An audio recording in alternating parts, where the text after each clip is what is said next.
right, so now on to command injection. Here, we're going to ping a device. So enter an IP address. That sounds kind of cool. Sounds like it could be potentially pretty dangerous because that likely implies that we're talking OS level commands. So let's just go ahead and see what happens. Submit. And it's clearly doing something. All right. Those are real ping stats. So that definitely tells us that we have a real live application here and we're interacting with the operating system level commands. Or at least very likely. I mean, doesn't necessarily mean unquestionably, but well, I mean, given what we see here, there's pretty good assumptions you can make that this just came directly from the command line. So we can likely execute any commands. Now, certainly that is actually the vulnerability that this web app does suffer from. So we'll go ahead and mitigate this with our WAF. Because again, the application remains unprotected, but we can patch it. And sometimes, more often than not, certainly historically, we can patch it faster than app dev. So with that in mind, there's our submit button, which was previously created. And there we go, submit. And we recall the context, so we won't revisit that. But we'll come down here and we'll take note that the parameter name is IP. Now, because of the context of what we're doing here, this is an IP address. So an IP address has a very specific format. In this case, this is the highest IP value that you can select, ideally more like a subnet mask broadcast range kind of thing. But point in case, this comes into your relation in the sense of character length. So we've got 4 characters, 3 digits in a period, repeated 3 times. And then we have 3 more without the period. So that gives us 15. Now, can we get a little more creative than just lock it down by 15 characters? Yes, we can. So let's go ahead and do that. Go ahead and type in IP, not ID. And no staging, empty value, potentially possible. Don't want to hurt block a person just because they clicked submit and it didn't populate an IP address. You know, no harm, no foul. And then repeating, well, we're only looking up one IP. The form only allows one. So yeah, we definitely want to lock this down just because potentially, who knows, maybe repetition, you can only block, maybe it will kind of look over one, but it'll actually take interaction with the last one. So the one initially looks good, but then with a repeat HTTP response splitting, in case there is the ability to potentially create multiple requests under one guise and be able to bypass it. So this is going to further lock this down. So we'll go ahead and maximum length, 15 characters as discussed. And here we get to use regular expression. And this is kind of cool. So we'll go ahead and drop that in. And yes, keep in mind, we'll add in our URL here in a minute. There's our regular expression. So back to the example earlier, we'll just type it here.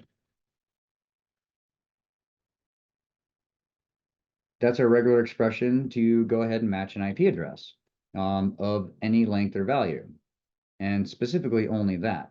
So we'll go ahead and roll with that. Go to our meta characters. So we could go ahead and lock this down out of the alphanumeric sense, but because the regular expression, and basically lock it down from alphanumeric to only numeric, but with the regular expression aspect, that pretty much enforces this automatically. But we'll at least go ahead and take out some of these characters, these special characters, just in case somebody needs to disable the regular expression. We'll at least have a baseline of some controls for the IP address. So we'll go ahead and move this, and we'll go ahead and keep space out of this one just because an IP address does not allow space. We'll go ahead and kind of go down here and select, none of these are allowed, and none of those are allowed. Now, with colon, we do have the ability to do an IPv6. So colon could be potentially possible, but we're going to pretend in the sense that this is an IPv4 app only. So we're not going to focus on IPv6 just for the sake of simplicity. Good old IPv6. All right, so getting rid of the rest of the characters here. Plus symbols, nope, not in this case. Commas, nope. And we'll go with this. So disallow.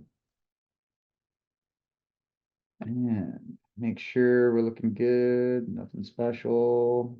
Okay.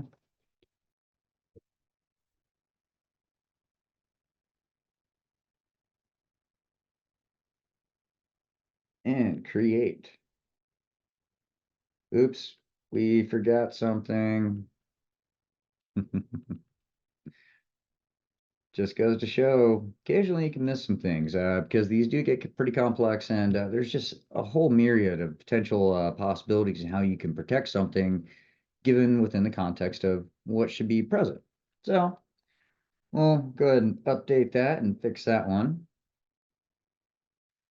And let's not forget our URL. Go ahead and go over here and take our URL. Now, take note that we do have this as the actual URL after the response. So we do need to actually create this one. And technically, because of this, we need to create two. So we will come over here and oops. So we'll create the first one.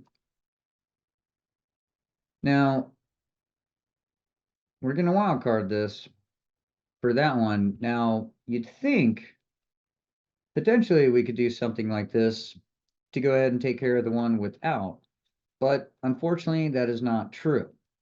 So because it does, this does imply that the character has to be present. So this will take care of the hash one if we wanted to, but in our case, we're going to be specific despite, the root potentially changing. So uncheck our boxes, go ahead and create, and yep. And then we'll go ahead and create the root or the base URL, or URI technically. And same thing.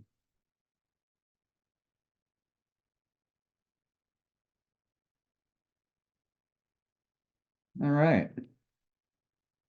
So coming back over here, by doing this, what we've done with the WAF, we've effectively mitigated any potential command injection attacks upon this one. And because it is an IP address, it actually gives a unique advantage just because of how repetitious and expected the value is.